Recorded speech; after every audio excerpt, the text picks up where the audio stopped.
Halo, kembali berjumpa dengan saya, Hersy Arif dan Bung Rocky Gerung dari Rocky Gerung Official. Kita masih bersyukur ya karena pagi ini kita tetap sehat. Saya kira Bung Rocky juga sehat, paling kalau ada gangguan kesehatan sedikit masih oke karena banyak sekali sahabat-sahabat keluarga kita nih yang berjatuhan gitu, dan ini Omikron ini klasternya memang klaster keluarga kelihatannya ya Bung Rocky.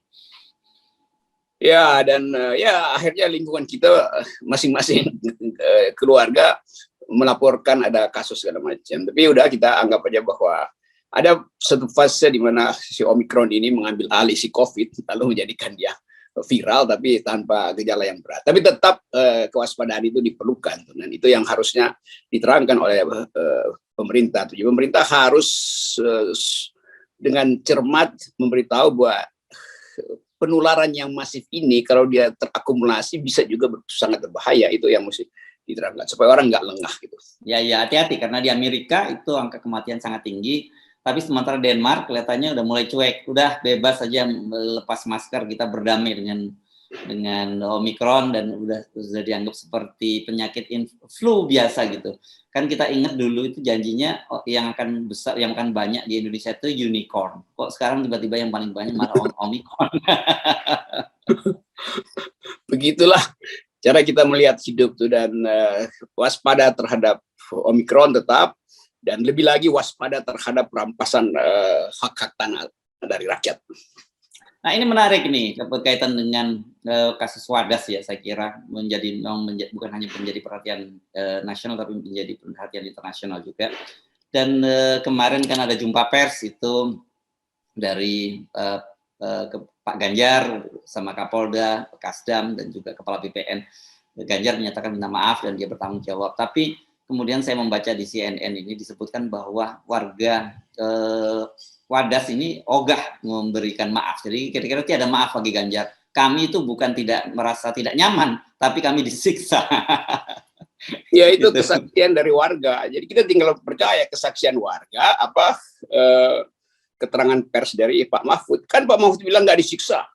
Mereka bahkan dikasih main biliar. Lu bayangkan misalnya tiba-tiba soal biliar itu jadi urusan besar tuh.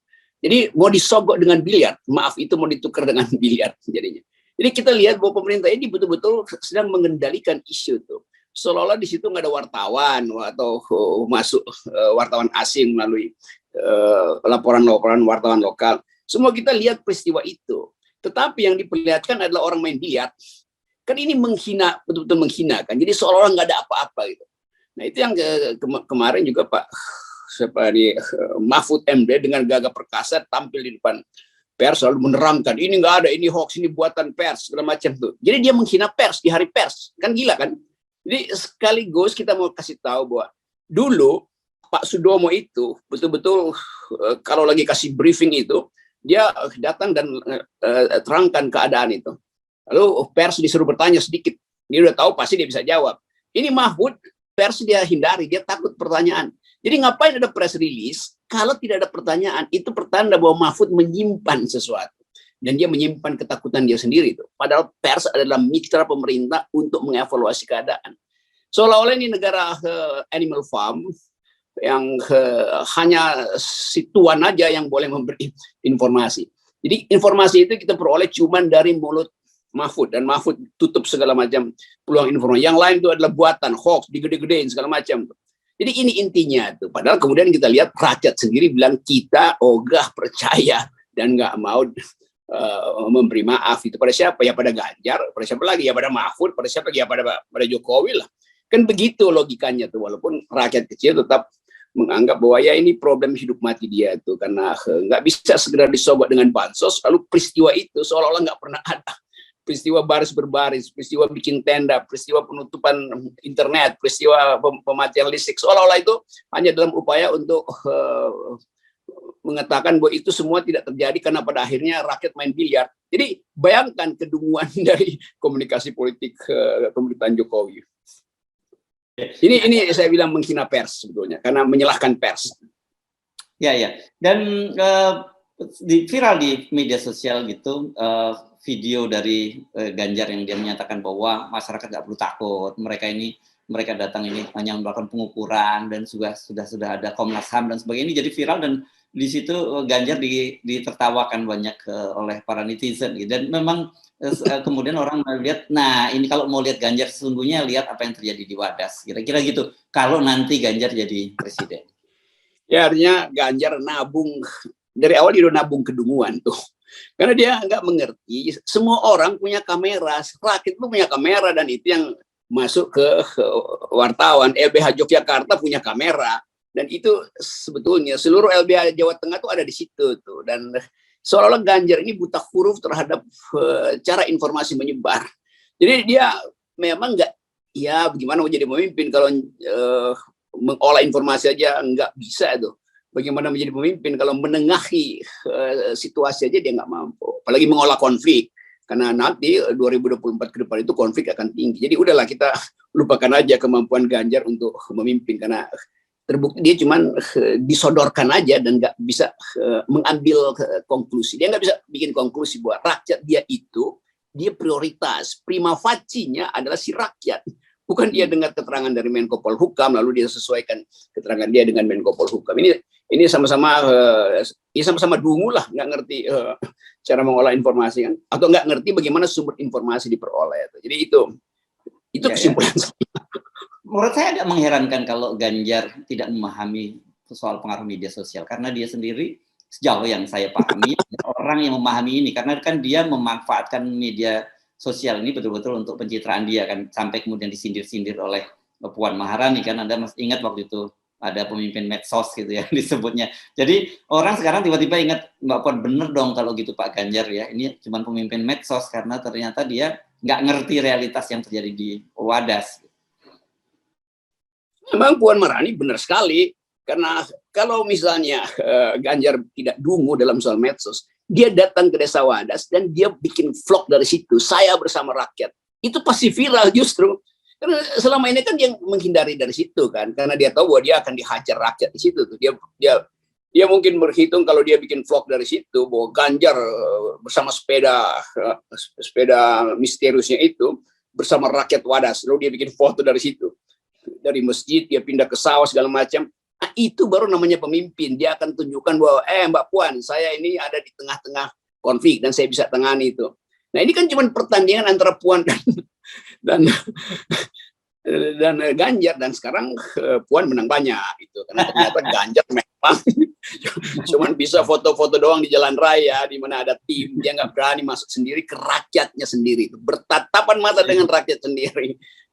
Saudara Ganjar itu jipe. Ya, kan mungkin sekarang saya membayangkan Mbak Puan juga bilang gua KT juga AP, kira-kira.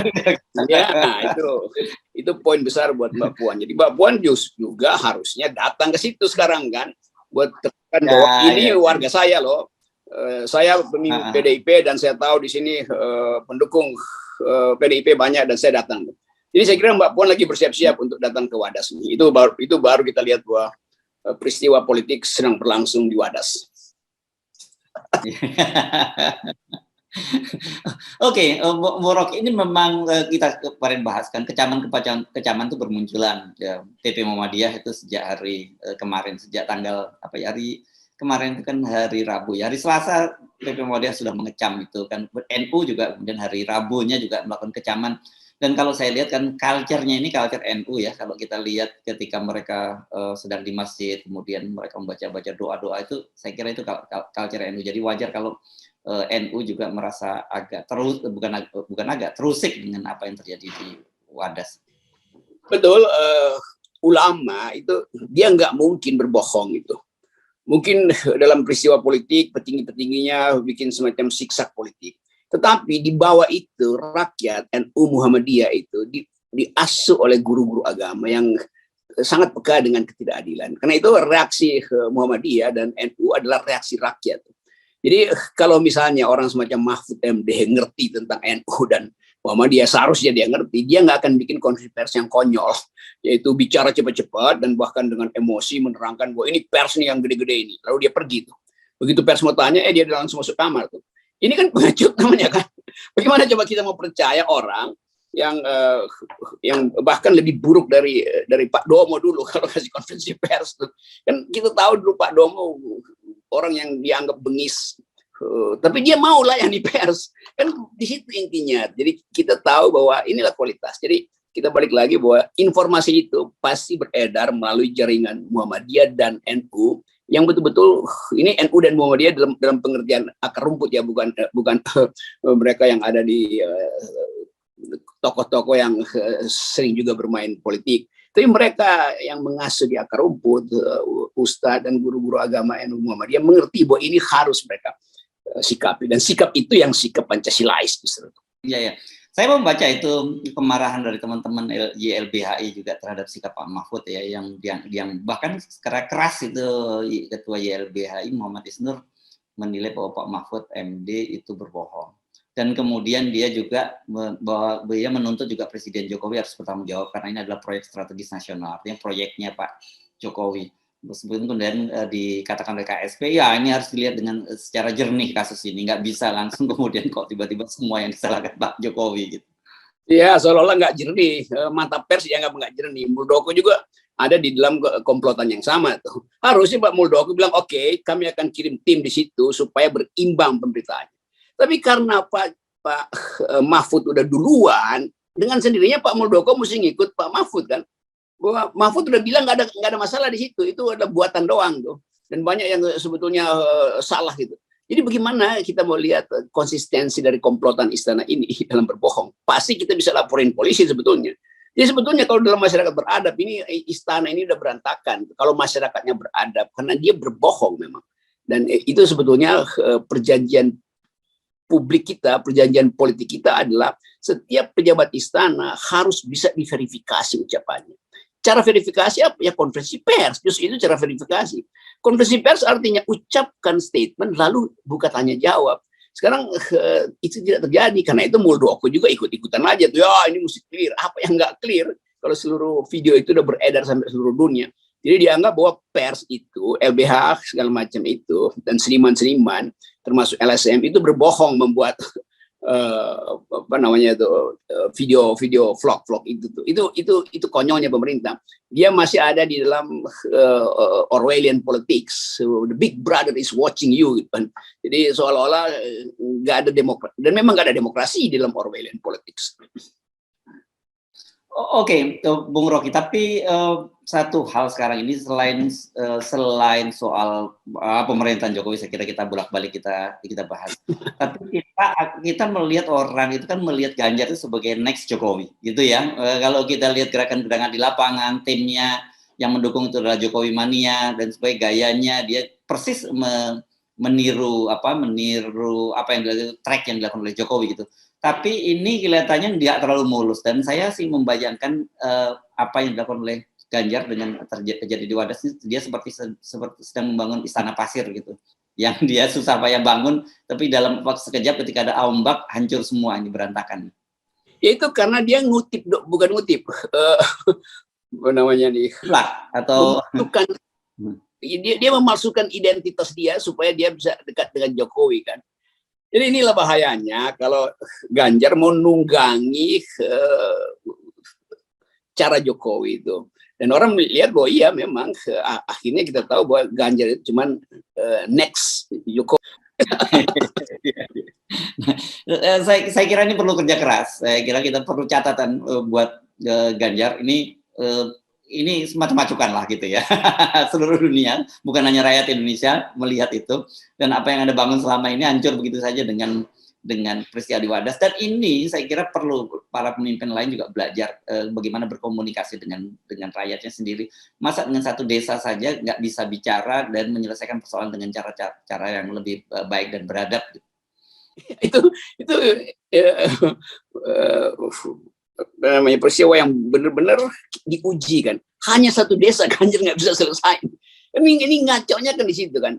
Jadi oke, kita tetap lihat, oke, Ganjar iya namanya ada di survei, tapi kemudian orang tahu bahwa dia nggak bisa nyelesain desa, mau ngapain nanti di Republik.